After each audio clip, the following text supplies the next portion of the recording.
This week, we are lucky enough to speak to Adrianna Brownlee. She was the youngest woman ever in the history of the world to climb K2, the mountain that is unforgivable. It's one of the toughest mountains to climb, if not the most toughest, the most deadly, taking the most number of lives. So it's not a feat to be underestimated. And we have her on the show talking about all the mountains, all the peaks that she's climbed. She's done 10 of the 14 peaks, and now she's set up a company with a Sherpa, Gelje, and together they are taking on the trekking world. They're taking people out to trek to Everest Base Camp and a number of other treks. It's called AGA Adventures. I recommend you check it out. If you're looking to get into trekking and mountaineering, then Adri is the person to go with. And so we talk about how you handle the mountain, how you handle your mindset and the pressure when you're hanging off a cliff face and it's vertical and you've got rocks coming at you, you've got sleet and snow and weather conditions that can change in a second. And this is all deadly stuff. When you're out there and it's remote, there is no help, there is no backup plan. It's you and nature, it's you and the elements. And so really coming into understanding that mindset about how you keep yourself going when it just feels like you're suffering. Thinking about that mindset and then how it applies to business, how it applies to our personal lives when we're going through struggle, when we're facing challenge, and then bringing this all together to understand what Adri's vision is for the future and how she's going to go and help the trekking community, how she's going to bring her brand and inspire others to do trekking the right way, and just her love for Nepal and the sense of community. Beautiful conversation with Adri, and I can't wait to see the next 5 years of her success and what she goes on to do, having started at a young age of 21, climbing up Everest as well. So take it away, Adri Brownlee.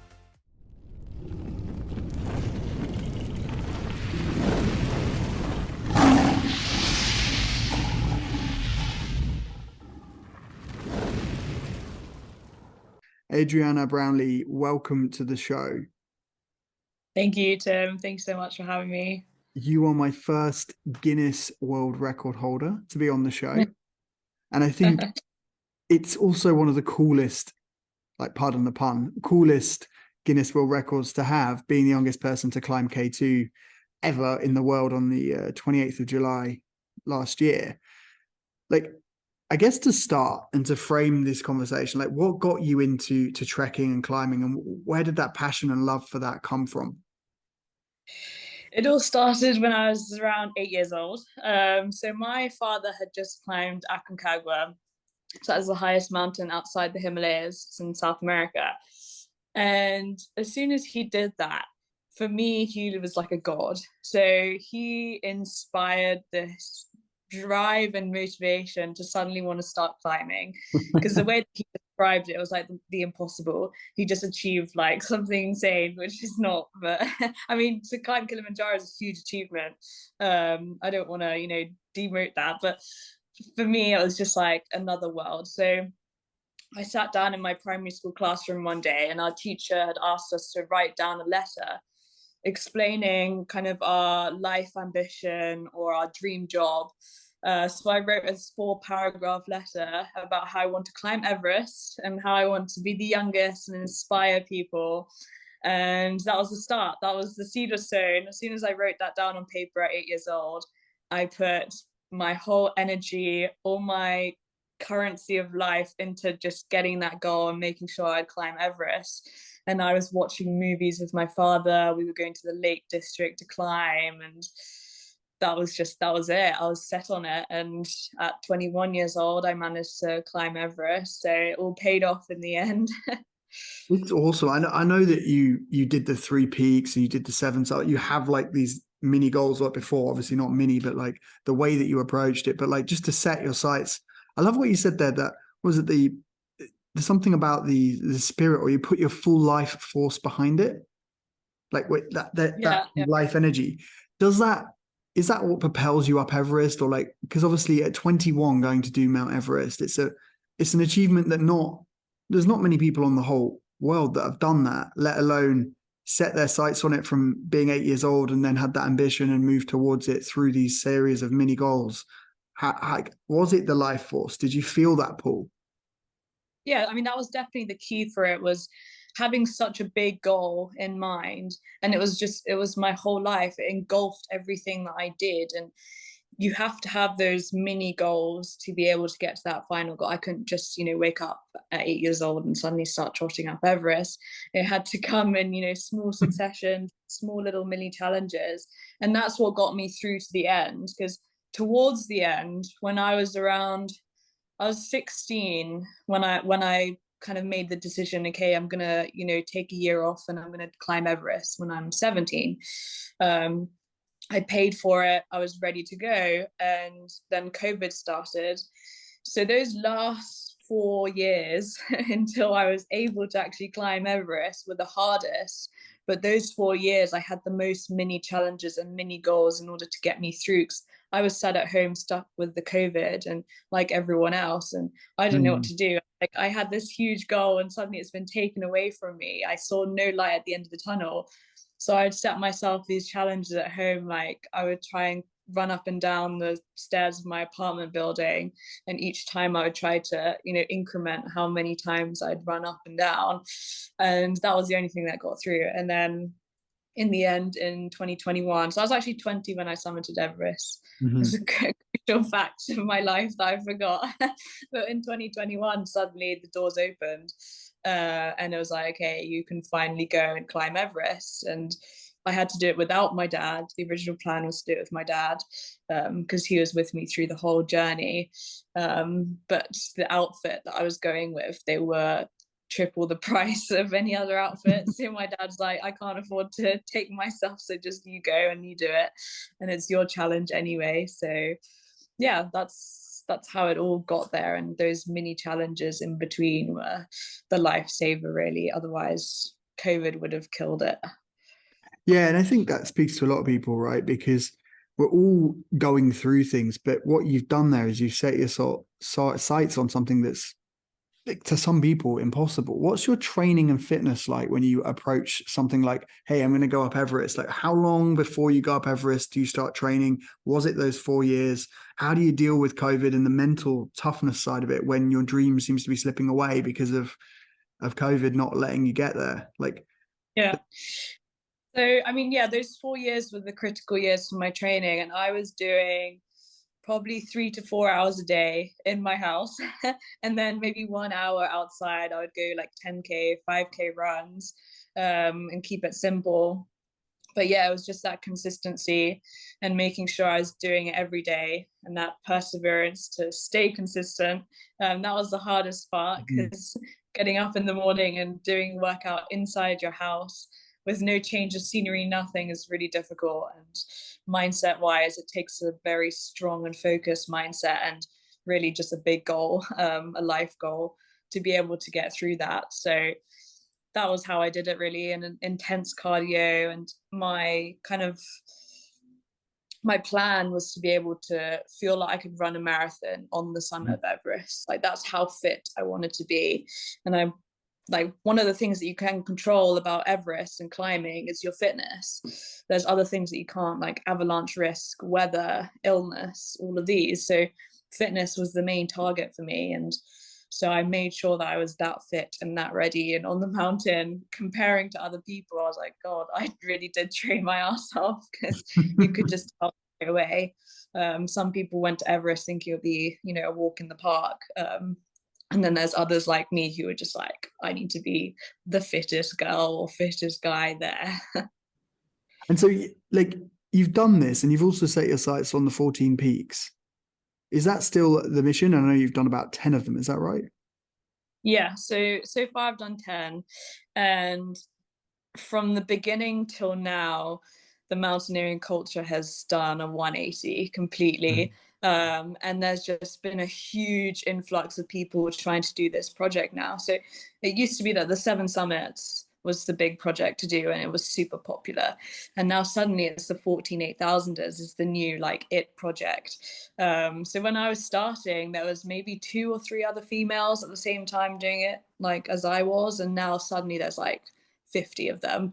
And I'm like, where do I fit in anymore? Mhm. And trying to stand out enough for sponsors to want to support you now is so difficult, almost impossible. So it's now come to the point where I can't afford any of these expeditions anymore because the prices are going up, but also it's just harder to get the sponsorship, and there's more competition out there than ever. When really I wasn't doing this for a competition or for the record, to be honest. I was just doing it because this was a challenge for me, and I love the idea of that, as you can see with Everest, and that's what got me through the first 20 years of my life, with so much happiness and passion. And I wanted to feel the same about the 14,800ers, but now that I've done 10, the last 4 are looming. 2 of them are in China, which I got the permit for a few months ago, which was incredible. No one's got that since 2017. But they came back with the price, which was almost $200,000, and I was like, 200,000 US to yeah. climb that. Is that because they know they're the last couple of mountains on your list, or is that? Yeah, and also they know that we wanted this permit so badly, so they thought, we can pretty much ask anything. And they'll probably pay because they want it so badly. And we've been fighting for it for almost a year now to get this permit. But when I got that price, I was like, I can't do this. And also my own kind of moral compass won't let me do it either, because it's just such a crazy amount of money. And there's people out here now with this economic crisis who, we can't even afford to do our shopping anymore, let alone a $200,000 expedition, almost for my own gratification in a way. Like, yes, I inspire people, and that's what I set out to do, is inspire young women and young children to follow their passions. But at the same time, it just, for me, it didn't sit right. And that was the cutting point for me. I couldn't do it anymore. And if I do manage to get some incredible sponsors, or my sponsors continue to support me, then I'll try and do G1, G2 in Pakistan, which are the other 2 that I have left, and try and do it, without oxygen, maybe without Sherpa support, just to try and keep pushing that barrier up a little bit for myself. But at the moment, if I don't finish the 14, it won't kill me. I think So you're already the youngest to do like the higher set of the peaks, right? So you've already got that. And as you said, this comes from your love of mountains, your love of trekking, not necessarily just to get the achievements, but it's just part of being on the mountains, being in Nepal, Pakistan, wherever, climbing. I think that's something really important that you touched upon, which is that whilst you've been doing this all at a young age, the funding part of it is a really big challenge, and it's you going out there making it happen. It's not necessarily like this was all just handed to you, or this, you've got to go out there, you've got to get sponsors, else the thing doesn't happen, as well as train yourself for fitness and to be actually able to do it. Like it's a big deal. And I think just hearing you speak through some of the challenges, like the visas, the protocols, the governments, the restrictions, and just mentally trying to kind of work that out whilst you're training for this kind of thing that you're not sure can happen, yet you've got to be ready to go when it does. Like, how do you balance all of that in your life? Like this kind of on-off process whilst your heart is in Nepal or China or Pakistan? I don't know, to be honest. It's a lot of stress. One of the reasons why also I'm kind of putting it on a back burner, because it's a lot of pressure, and every time I'm home, it's just about money, and trying to get the sponsorship for the next expedition, and trying to pay back the debt that I owe to my outfit as well. And it's become too much stress. But I mean, if I can find like an expedition or a climbing project, something that's less expensive to also work towards at the same time, then that usually keeps me going. And in terms of fitness and stuff, I love fitness anyway, and I've always have since a young age. So for me, going to the gym is that's my relaxation, getting out of the house and just, getting into my fitness, into my zone. So for me, that's like a no-brainer. I'll always do that for the rest of my life. But in terms of just keeping the stress at bay and all of this, sometimes you just can't avoid it. And for that reason, it's just, I need to step away for a little bit. And when I'm in Kathmandu in Nepal, it's nice because I have my partner Gelje as well there, and we support each other, and we can go out to the hills on our own and have some fun and muck around. So that's nice as well. Being home here reminds me of, I need to get the money, I need to pay back my parents for Everest, I need to do this, and yeah. No, I totally get it. And I think it's super inspirational just what you're sharing now, because this is the reality, and this is sort of like the behind the scenes. Like, people see you summit, they see your Instagram, they see your website, they see kind of like the end result, but this is like what actually goes on at home when it's over, when you've got to keep going and you've got to kind of have that belief or that faith that it can happen while you're still keeping one eye on possibility. You've got the reality of managing real stress and real issues around it. So this is important. That leads me to my next question. So you're on the mountain, you're on some sort of wall, you're climbing vertically, there's rocks coming down. There's a real life threat here. Adri, you're taking your life and you're putting yourself on the mountain, you're 8,000 meters up in the air. Like, how do you deal with that when, let's say, this is intense, it's brutal, these are hostile environments? Like, what's going through your mind? And can you talk us through how you get through? So say you're on camp 4 and you need to summit the next, like, what's going through your mind? I mean, the whole thing with mountaineering is it's probably 70% mental and the rest of it's physical. So you need to make sure that you just have that mental strength, that mental drive almost naturally to be able to climb mountains. There's so many people that just couldn't climb mountains because they just don't have it up here. And that could be because it's just not something they're interested in.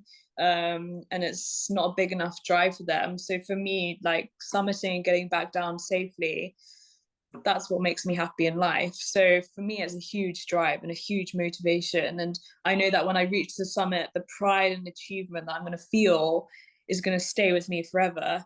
And that's going to be in my little golden nugget in life that's going to get me through the shit times. You know, when I don't know, you do badly on an exam, or a family member, you know, gets ill or something, I'll always have something in the back of my mind keeping me going. And okay, I remember you did this, like remember this is a huge achievement and this is who you are and that's your identity, and keep going because it's, you know, it's worth living almost, kind of thing. So that's what keeps me going when I'm on the mountain and it's hard times. And obviously there's times when you want to give up and you're thinking, why am I doing this? Like, there's blocks of rock like the size of a fridge coming down towards me, and at any moment they could kill me if I'm attached to a rope because there's minimal space you can move in. But then yeah, something inside you just keeps you going. I don't know if maybe I'm just crazy because I think that's what most people on the mountains are, to go through that. But yeah, there's just something about reaching the summit that you can't get in day-to-day life here. Like it's you reach that, you've done one summit and you've got the bug and you just want to keep going, keep doing it. And the more summit I've done, the more conscious I have been of the safety of it all.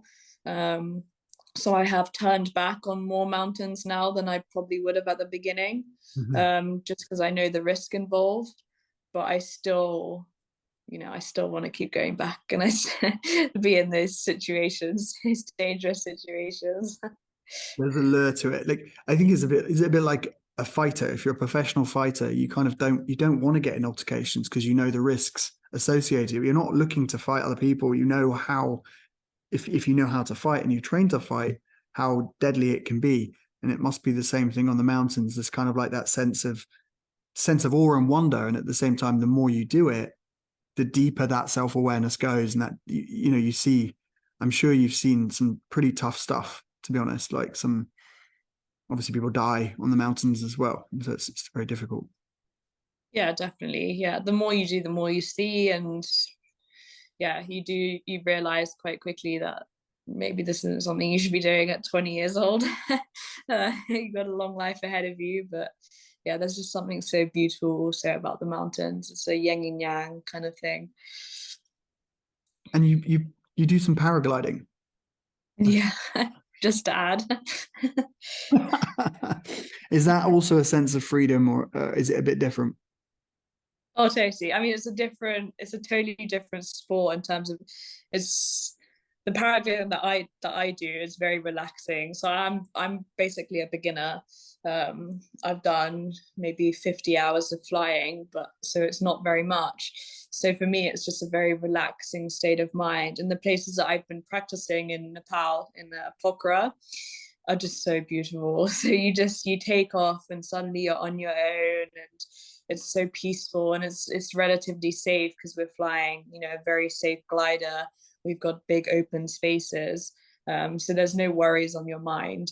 Whereas with mountaineering, it's constant stress and constant pressure, and it's like the amount of focus that you need all the time is, I mean, in a way, it's kind of like mindfulness, that you're so focused on one singular thing, but at the same time it's also a lot of stress and pressure.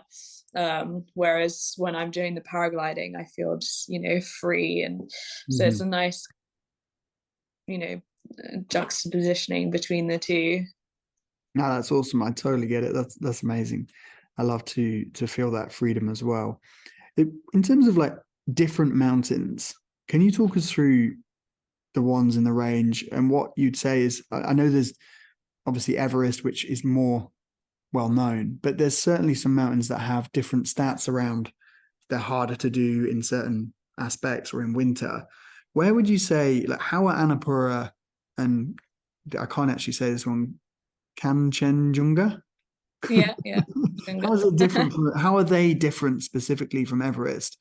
And what would you recommend to someone potentially looking at either doing Everest or like, can someone who's got their eye on summiting Everest do these mountains? And what would someone do to be able to do that? Yeah, so each of the 14 are all totally different in their own way. They have their own personalities, they have their own weather systems, and technically they go from relatively easy to relatively bloody hard. So, for example, on one end of the spectrum, you've got Everest, which is a super commercialized 8,000-meter peak.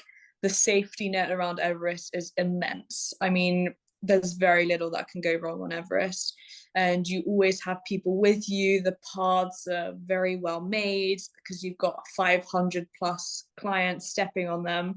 So it's very difficult to have an accident on Everest, or there's not a lot of avalanche risk either. So that is kind of like, I would say it's almost the best beginner 8,000er to do, even though it's the highest. It's almost 9,000 meters. It's also just, it's commercialized and it's got that safety net.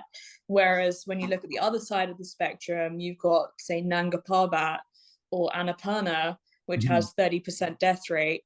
And that's just constant avalanches, constant rockfall.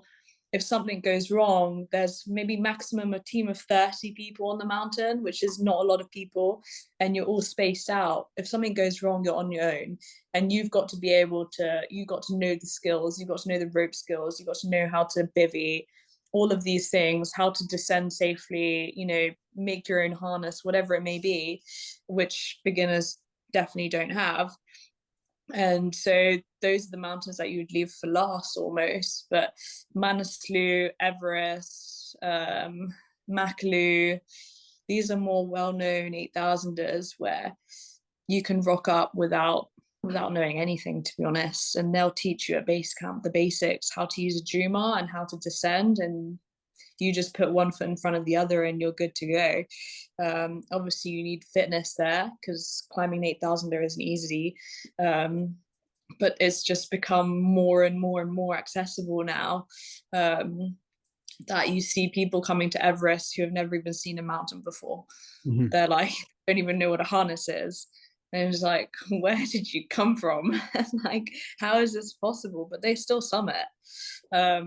And that's the thing, we're not talking about them just going to base camp here. We're talking about them literally climbing up from like 5,000 meters all the way up to 8,000, well, nearly 9,000, as you said, on Everest, and summiting.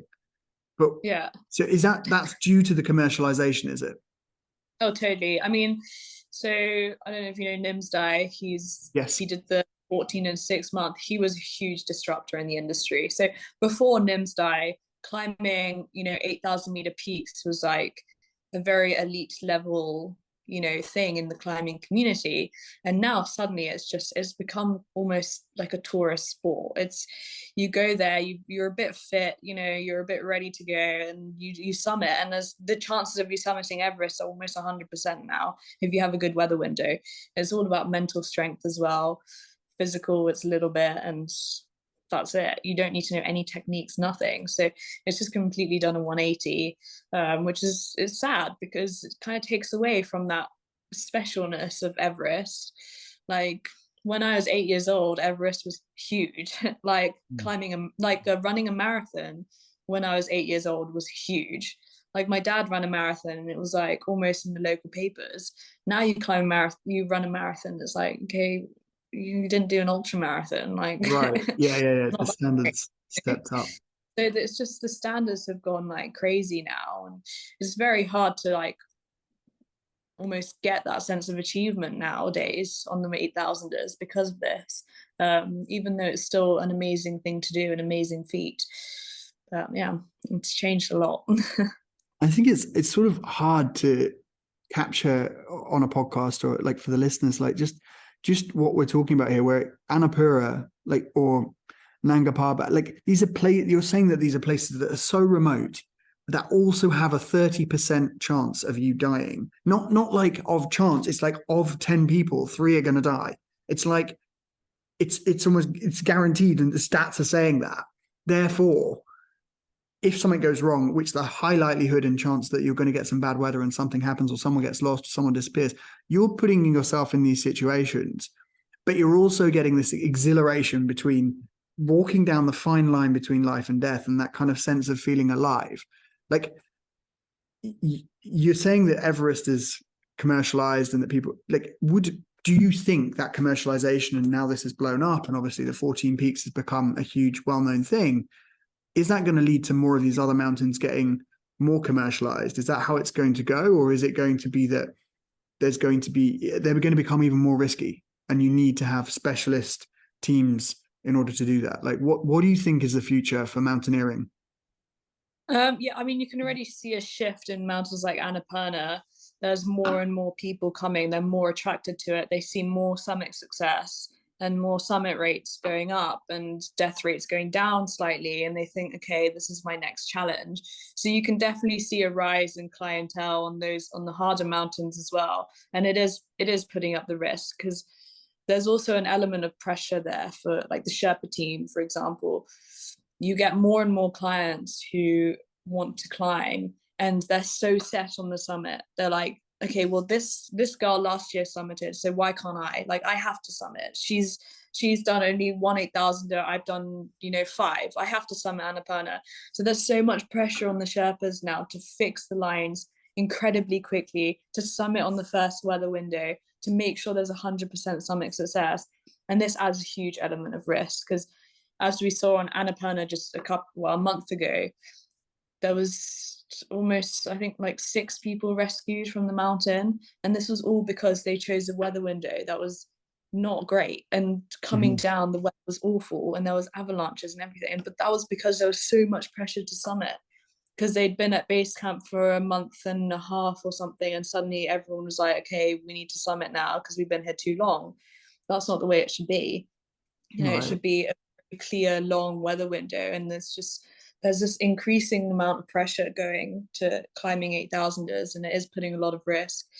And it's just, everyone wants to summit. That's the end goal, and it's not about enjoying the mountain anymore. I think it's just about getting that summit and ticking it off almost.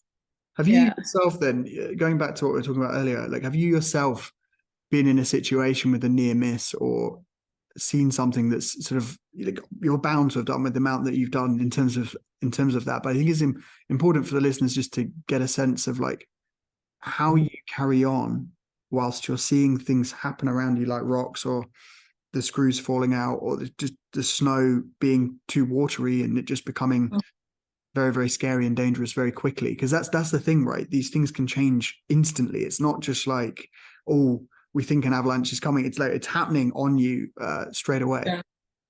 Yeah, I mean, Manaslu for me. So I was on Manaslu a few weeks ago. So I just came off that expedition, and I just didn't want to climb.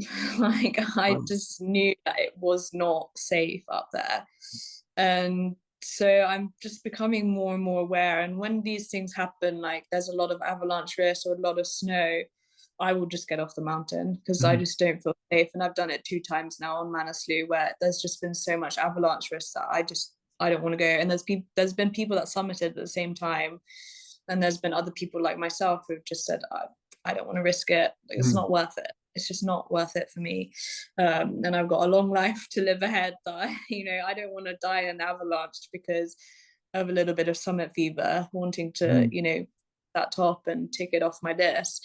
So I think it takes a lot of maturity, and it takes a lot of, of that right mountaineering mindset to be able to say, okay, effort, will come back next year, even though it might take a lot of effort to get the sponsorship again.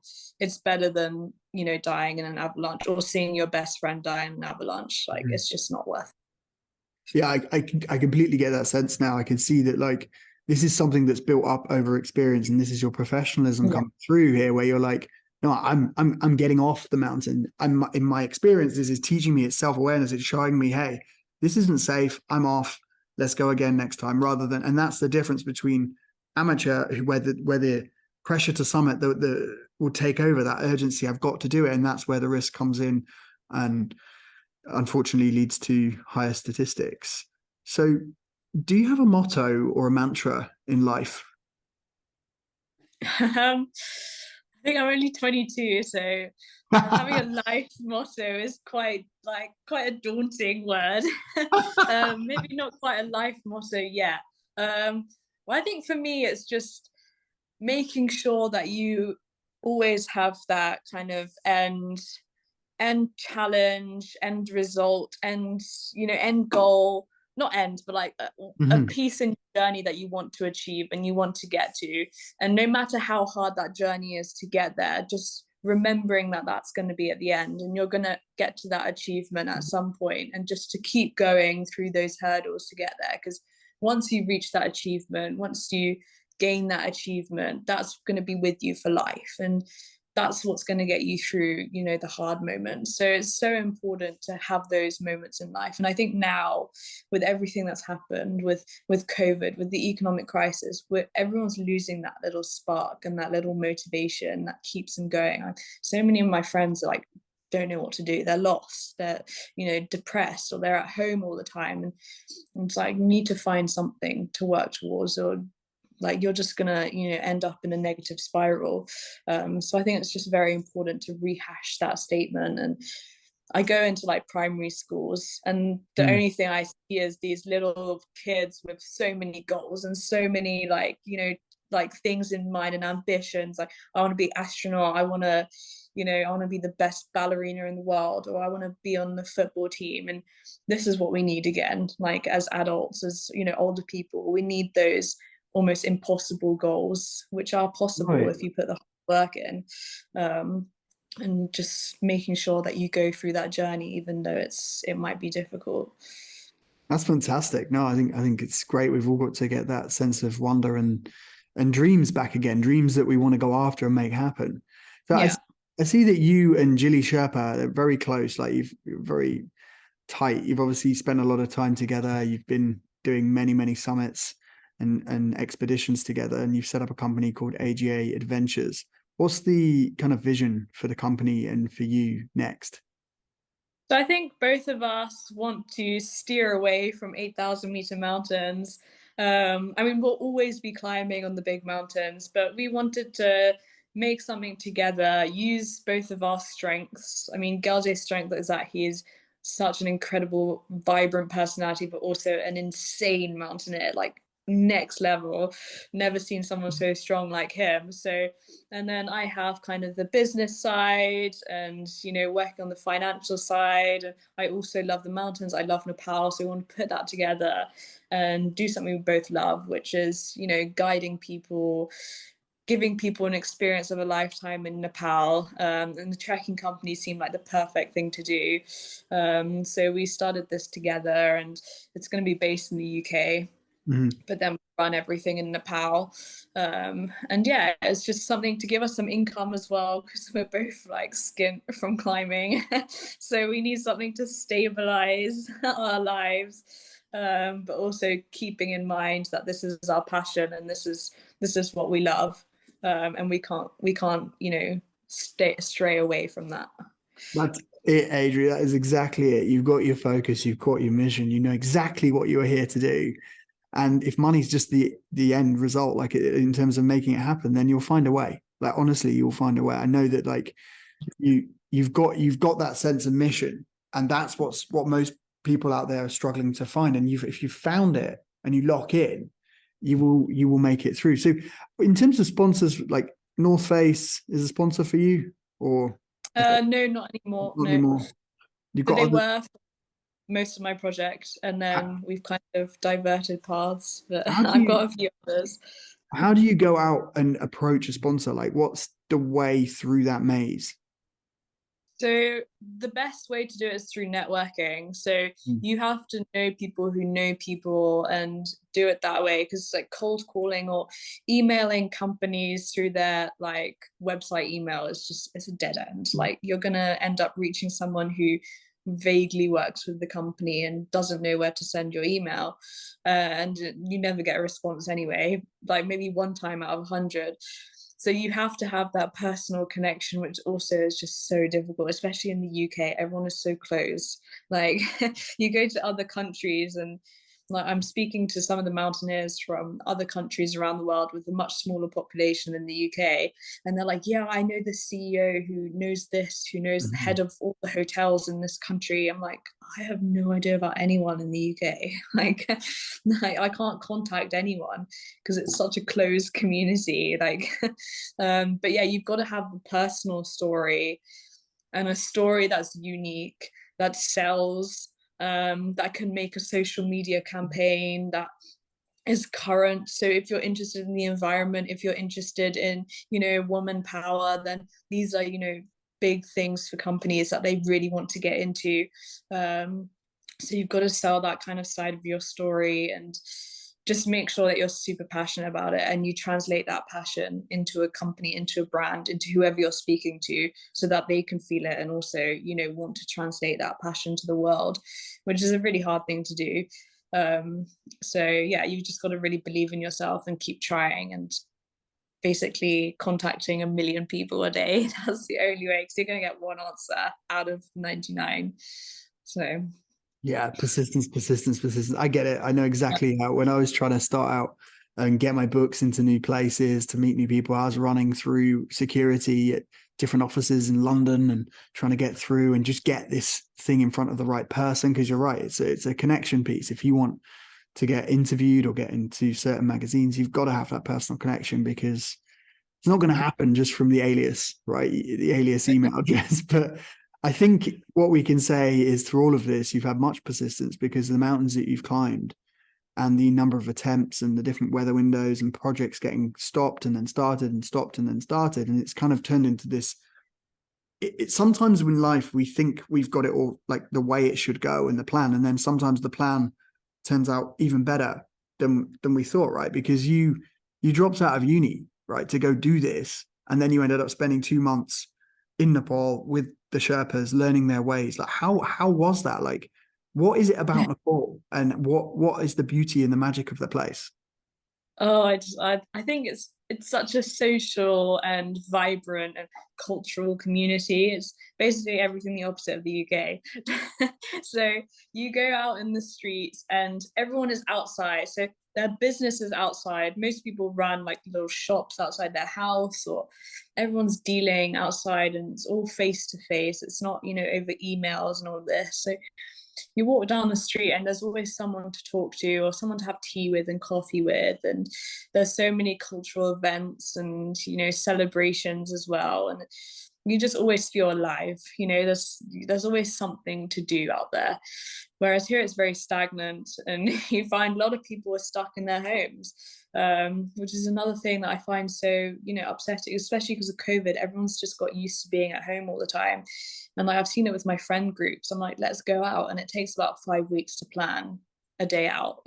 Like, can we just go out on a whim? Like, whatever, doesn't matter. But yeah, that's the difference. And then obviously I have Gelje as well, and he's like a huge part of my life. So, and we've just, we've rented a house together. So for me, that's like where my heart is and where my passion is. So close to the mountains, there's so much nature and outdoor space. So it's a beautiful place to be. I mean, UK is where my home is as well. My family's here, that's the highlight for me, is being at home with my family. But other than that, it seems raining and, and just, it's a hard life out here as well, just to make a living. And like, I could never rent a house here on my own now in the UK.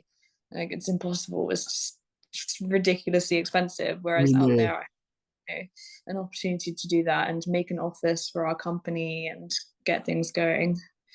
Right, got it. Yeah. So the current scenario in the UK and inflation and the economic times and the money it would require to base yourself there and rent, well, I think is leading you in a certain direction then, Adri. Like this is it's really cool to hear you speak so passionately about those core tenets of community and like what stands out and what makes it amazing to be in Nepal, because like that can come from you, right? Like wherever you are, you bring those values through, right? Because I can see you're going to be in London right now for a bit.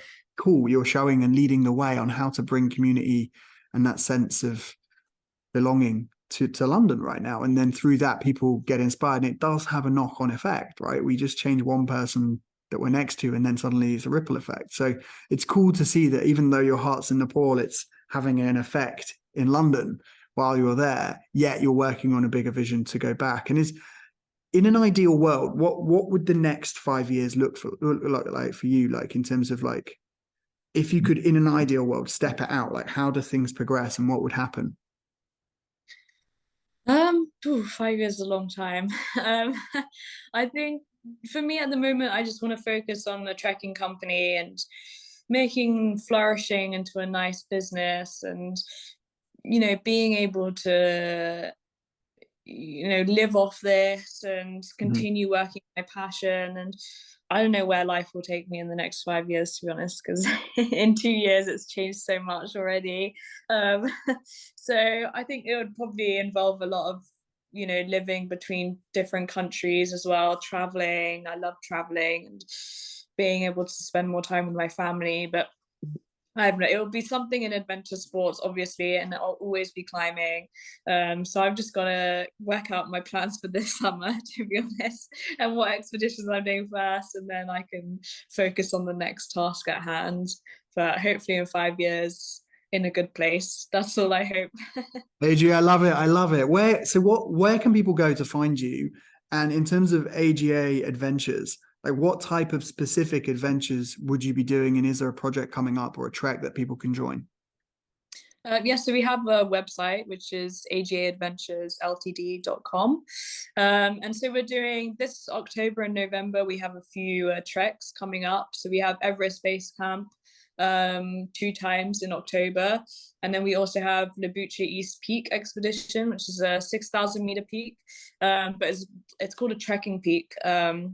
So it's the perfect kind of beginner's peak in the Himalayas if you want to start, climbing a bit more over there in Nepal and Asia, and do some higher peaks after that. So we would teach you all the skills and the techniques that you need at base camp. And then we guide you, myself and Gelje lead guides on the Buche, which is very cool. And you get to see all the view of Everest. It's so beautiful. That's awesome. So we get led by you and Gelje through the Himalayas. This sounds like a proper adventure. Yeah, and a What's lot of entertainment as well from Gelje.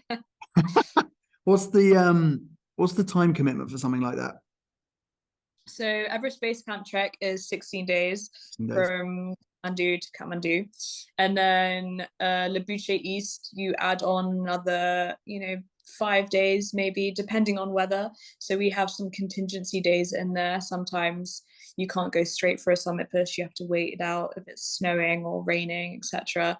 But yeah, so anywhere from 16 days for base camp to 20 days for Lebouche East also. And I think the thing that shines through all of this is, yes, you're a Guinness World Record holder You know, you've smashed some records out of the park at an early age. 5 years seems like a long time to you. That's fine. To me, if it's a 5-year plan, that goes super fast. I'm just like, right, I need to make a plan. I love the sense of youth in that answer, and the fact that it is open and that you've got one core mission there, which is to make climbing fun for everybody. But at the same time, you're going to teach people, you're going to give them the real skills that they would need. And I love how you were really open and transparent about your journey with that. The fact that you are saying no to some of these opportunities, but you're focused on, right, we've got to make this a legit business, and this is what we want to do, and this is where we're going to go, and this is how we're going to do it, and really kind of think things through the same as you would on a mountain now, and make that call whether it's safe or not to do it. So I think people have a lot of confidence in AGA Adventures, and will seek you out to go do that. And I'm certainly going to be pushing it to my audience to help drive that as well, because I think we need more of you, Adri. We need more people getting out there and doing things that first seem impossible, and then going out and living with Sherpas for 2 months, quitting uni. I quit uni as well. I quit uni twice. Couldn't get it because there's always something else most exciting to go do. Yeah. So it speaks to my heart, this conversation, and just chatting to you about it. So thank you for that. Thank you for having me. It's been super fun, actually. Oh, you're welcome. You're welcome. And thank you for fitting us in just as you've arrived back in the UK.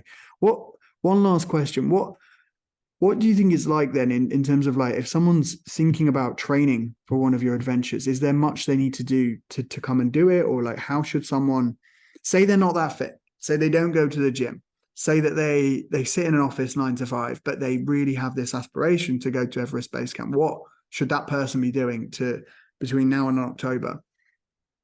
So for Everest Base Camp, you need a baseline fitness level. So the best way to do it would be to go to the hills. So maybe do a weekend in Wales or Scotland or Lake District, whatever's closest, and put on a backpack, 5 kilos maximum. That's all you're ever going to carry, and just walk through the hills constantly and take it as an endurance event.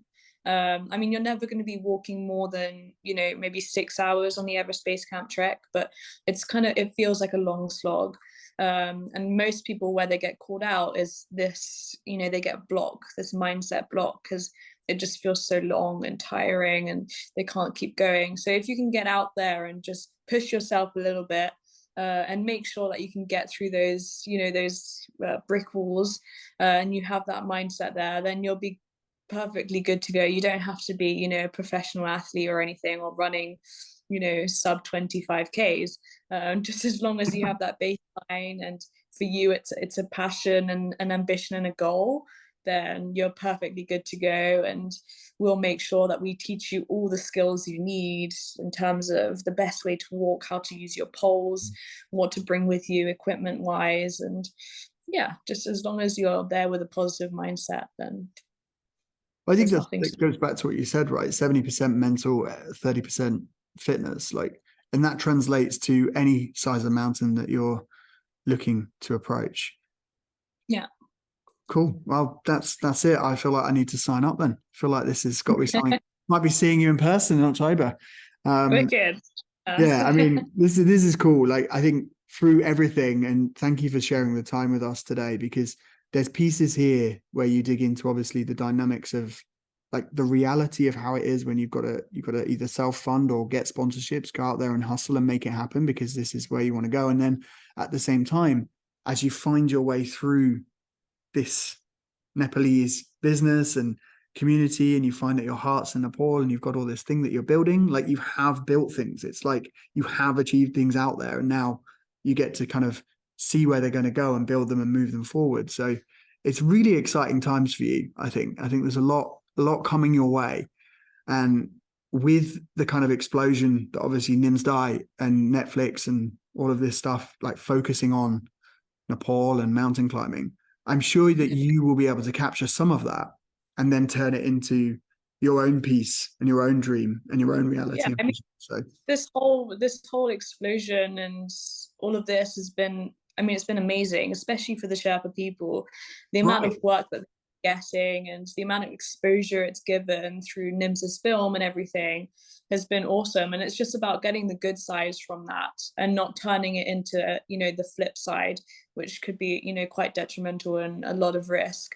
So we really want to get that, the good side. We want to get people from zero through the stages up to climbing a 6,000, 7,000, 8,000 meter peak. So maybe one day AGA will also do bigger expeditions, but for the moment we want to take, what NIMS has given us, which is this huge market now of people who want to come to Nepal, and make sure they start from, the right level and taking it slowly and really showing them how beautiful and amazing Nepal can be. Nice one, Adrianna Brownlee. Thank you so much for blessing us with your wisdom and taking us through what it's like to climb tons of mountains over there, because not everyone gets that chance. And thank you for going out there and being courageous and inspirational and making it happen. Thank you. Thanks so much. What's your social handle if people want to follow you on Instagram? So Instagram is Adri and then .Brownlee. That's the one. Perfect. Give it a follow, guys, and follow Adri and her adventures in the next 5 years. I'm sure they're going to get even more adrenaline fuel. Thank you.